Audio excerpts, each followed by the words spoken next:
Hi guys, it's Drea. So today I have for you a foundation roundup video. Recently I've done a whole lot of videos of first impressions, get ready with me's, where I've been trying different foundations and primers and setting sprays. And so I figured I should just bring you one video and kind of wrap up all my thoughts on them. So I have used all of these products now multiple times. One of them I did return, well, a pair of them I did return, but I used those multiple times before returning. And if you're new here, I have very, very oily skin. So every foundation, primer, everything I use for my base is going to be looked at through the lens of, will it control my oil? Does it break apart? Does it last all day? And I do not go for like hydrating and moisturizing foundations most of the time. So that being said, let's just jump into it. Let's start out with this. So I did do a full video all day wear test on this. This is the Estee Lauder Double Wear Nude Water Fresh Makeup SPF 30. So they just came out with this. It's kind of, I don't know if it's a companion. It's a very different product than the regular Estee Lauder Double Wear. The regular one is very mattifying, very full coverage. This is not that. I love that the bottle is similar but different so that you won't get them confused if you own both. This is a very medium coverage. Like, it has nice coverage, but it's definitely medium, definitely not full coverage. And it's very natural and skin-like on the skin. So if you have combo, dry skin, or slightly oily, I think that's the wheelhouse this is gonna play the best in, because this is a moisturizing and hydrating foundation. And it's probably gonna last a lot longer on you than it will on me. But even on my skin, this does last throughout the day as long as I blot and repowder. Blot and repowder probably 2 times. As an oily skin person, you know you have to maintain your foundation. You can't just expect to slap it on in the morning and it's gonna be great all day. You definitely have to maintain. In terms of application, it's better with a beauty blender than it is with a brush. A brush gives a little bit of a streaky finish. You can get a little bit more coverage with a brush and then just dab on top of the beauty blender if you want to do that, just to get rid of any of the streakiness. And this is actually really great for mixing. So if you have very full coverage foundations that maybe are a little bit cakey and you just want to tone them down slightly, I have mixed this with many different foundations and I find that it's a really, really, really good mixing foundation. This is actually what I'm wearing today. You can see it's very skin-like. It's pretty good coverage. Like, this is a strong medium coverage. But my skin is very glowy. I mean, I'm wearing a ton of highlight today. But besides that, my skin still looks like skin. I was very excited to try this because I got this while visiting the States, and you can't get this here where I live in Canada. This is the Neutrogena Nourishing Longwear Makeup. I'm not really sure what makes it nourishing, but it is advertised as longwear. It doesn't have a pump, and neither did the Estee Lauder one, just in case that bothers you. This is very thick, very, very thick. And the surprising thing about that is that when I think of thick foundations, I immediately think full coverage, and this is not full coverage at all. This is medium coverage at best. One layer is light and you can build it up with a second layer to be medium, but you're not going to get full coverage with this. This is very streaky with a brush. You definitely need a beauty blender, or again, apply with a brush and then use a beauty blender after. This does settle into my lines, especially my smile lines. That happens sometimes with even really good foundations on me though, so I would just kind of like dab it out during the day. But this also does that thing when you're wearing sunglasses or glasses where it completely comes off under the nose pads. Like, sometimes my foundation will rub there and I can just kind of blend it back in with certain foundations, but this one, it completely rubs away. So if you wear glasses, that's something also to take into consideration. This particular shade, which is number 20 Natural Ivory, has very pink undertones. And I am definitely more yellow undertones. So on me, this is not exactly right, and I don't know what the rest of the range is like, but I thought that was worth mentioning at least, because I'm not sure if they are all pink undertones or not. The other thing about this, being low coverage, it does give you that natural skin-like finish. But I found that throughout the day, this got real cakey in my T-zone. First of all, it did not last all day long. Like, it definitely broke down. And even with that maintenance that I talk about, it still broke down. And it didn't look the best by the end of the day. So that was disappointing. But with a natural skin-like finish, I definitely expect it not to get cakey, and this one did. So this is a very confusing product to me. Again, I think that I can get away with using this if I mix it with other things that I really like the formula of. So I think I'll be able to get use out of it, but by itself, I'm not the biggest fan. So this next one is brand new. Lots of people have been hyping this a little bit. I definitely think this has big pros and big cons. So this is the YSL All Hours foundation. Mine is in the shade BD20. What to say about this? I want to love it, but I can't love it, but I do like it. So being very oily skin, this is very mattifying. This does last all day long. It doesn't require a lot of blotting and repowdering. What I don't like about this is it has a tendency to be very mask-like. So because it's full coverage, it covers everything. You have this very like flat canvas, and because it's matte, there's no glow to it. It can just look like a porcelain mask in a way. And yes, of course, we all know that's what bronzer and highlight is for, and contour and all that kind of stuff. But at the same time, I just feel like it's so mask-like, and it does get slightly cakey by the end of the day, which makes the mask-like factor even worse to me, because then it's very obvious that you're wearing foundation, and it's just not my favorite. Now, being that it's so mattifying, I do really like this for mixing. So this is a real good one for mixing with a slightly more hydrating, more natural like foundation, and then you're gonna get the best of both worlds. But if you're just like in the market for a just full coverage mattifying foundation, this will work. Just know that you might have those mask-like issues or foundation getting a little bit yucky in the T-zone. Yucky. That's a very good review, Drea. Yucky. So this is the Becca Velvet Blurring Primer. This is brand new to the market. I always wanted to try the backlight primer, but you know, being oily skin, I never gave it a shot because I just kept hearing how like glowy and hydrating was. This gives you, this doesn't take away your glow, okay? So it doesn't mattify in the sense that it takes away that natural glow from within, but it does mattify. And it gives you this beautiful blurred photoshopped effect, but you still look like real skin. So the interesting thing about this primer is that it's very liquidy when it first goes on. So you can actually see it like running down my hand there. And it's got this shade to it. I think they call it Apricot Haze. I think so. It doesn't really leave a shade behind on your skin, like it completely blends away. But the thing I love about this is even though it starts out liquidy, it completely dries matte, and it leaves behind the softest, most velvet-like finish, and it completely fills in your pores. And it doesn't like super mattify where it dries out your skin, but it does have mattifying properties, so it will make those hydrating foundations last a little bit longer on your skin. I love this. I think if you haven't tried this and you have combo or oily skin, go try it, get a sample. I bet you will love it.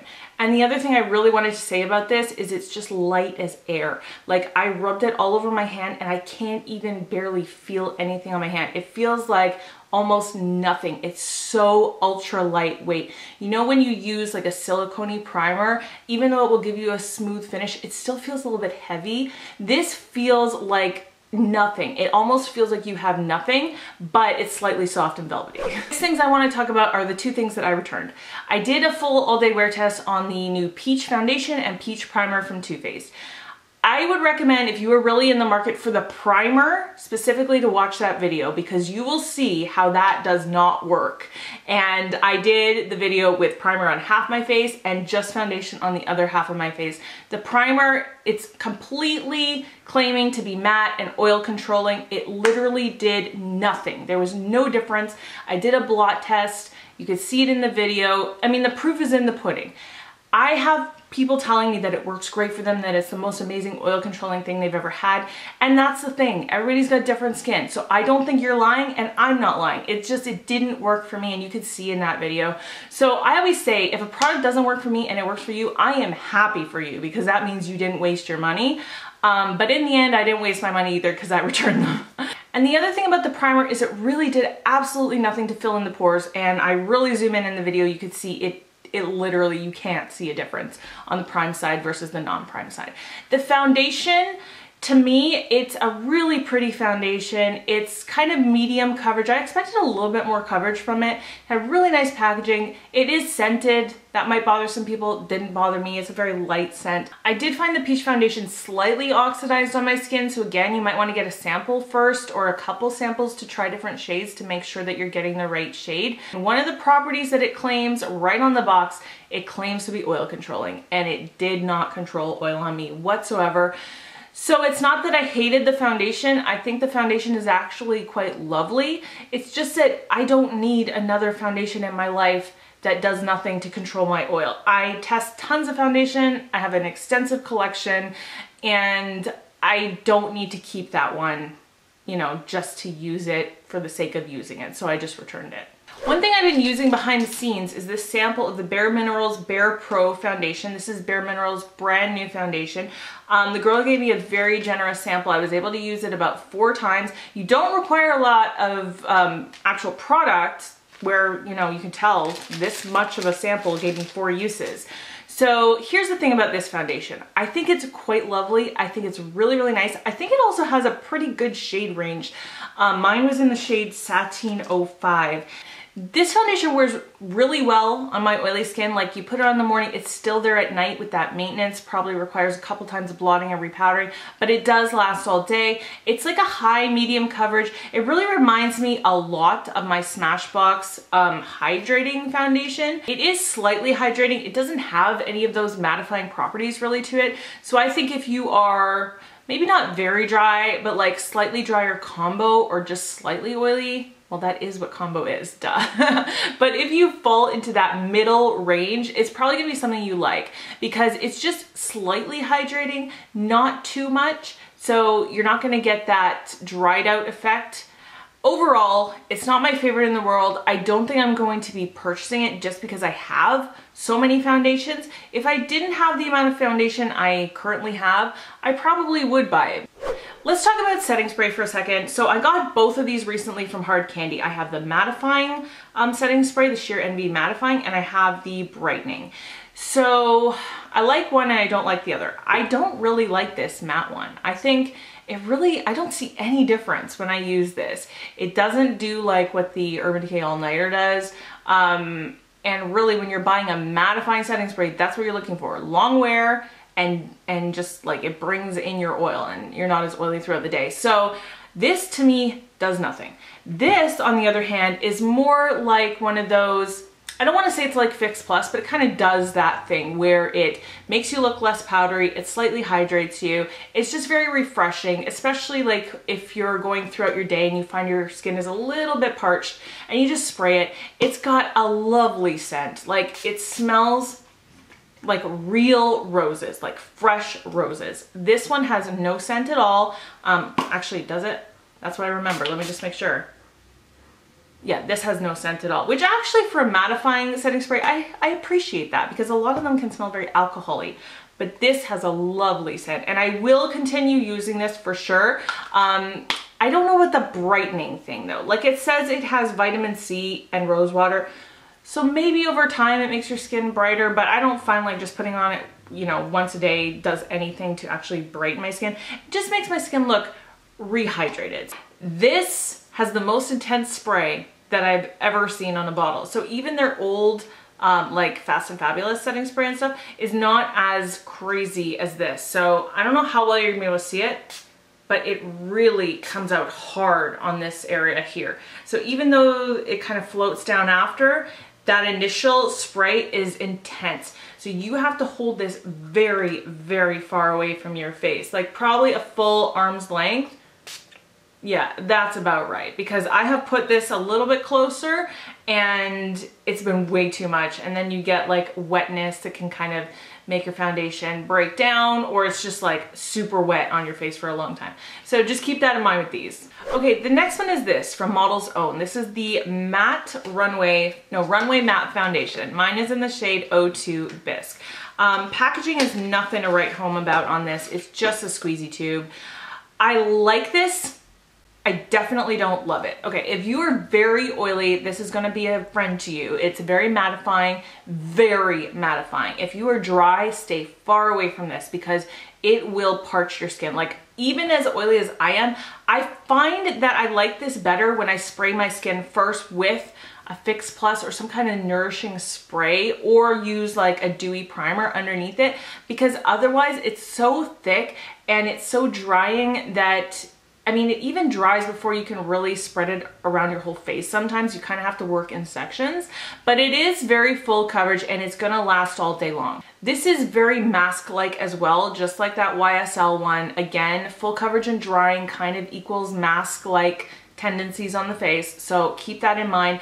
To me, this is perfection in pictures and it looks amazing on camera, but in real life, it can get very cakey looking and you have to be super careful. So will I use this? Yes, but I will probably only use it when filming. I probably will not use it going out in real life. Definitely not like from day to night, because it just gets a little too cakey throughout the day, especially just right in my most oily parts of my face. And I think that's just because I powder it, and I have to powder every foundation. When my oil comes through, there's something about it that just, maybe because it's so thick, just starts looking really cakey. So I will continue using it. I do like it. It has definite pros and cons. The last product is something that I also really like. This is the Urban Decay Optical Illusion Complexion Primer.